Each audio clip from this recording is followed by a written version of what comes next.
I don't believe that we actually need to be selling parts of the corridor.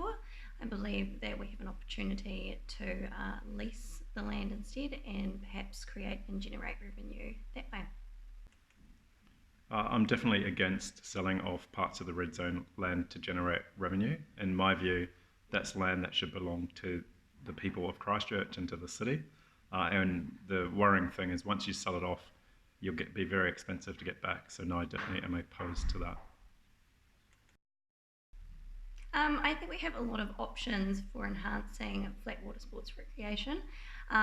We have options for rowing, a lot of different flat water sports, which I would love to see us take that opportunity up.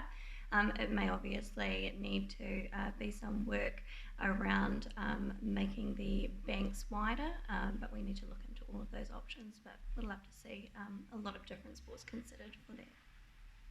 From my point of view, I'm really keen to see recreation that's accessible for everyone. And I would worry about large-scale recreational activities dominating. I think as long as it's done in harmony with the existing environment and the existing communities, I would have a lot more satisfaction with that. But I think there's more work to be done. If it is going to proceed, it needs to be evaluated very carefully. I think we have a lot of different options for attracting visitors. We have a really good opportunity for obviously community to be visiting the area, but also within tourism. We have a huge green space, obviously, and I think that having that in the centre of a city will bring a lot of people to that area.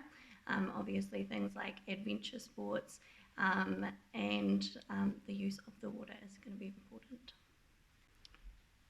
My view in terms of an attraction to the red zone would be we should look at something like an unconventional centre that builds on our environmental sustainability principles, that attracts people to come to be part of what we're doing there. So people should be involved, it should be learning and thinking, and it should be a space that's environmentally friendly. Cool. There's actually questions 3 minutes, so I'll work it out. Yeah. I believe that council should own the corridor. I also believe that the best governance model is a co-governance model, that being with council, with community and with mana whenua and other parties that may want to be involved. I think that's an issue that really needs a lot of careful consideration. I know that there'll be different options that would be available, ranging from a community trust to just local ownership in terms of a council or a territorial authority. I have to say I would be very cautious about any moves to privatise or to give it away from public ownership. I would love to see us have a huge urban forest in the corridor area that stretches all the way to the ocean. We have a great opportunity to implement that now.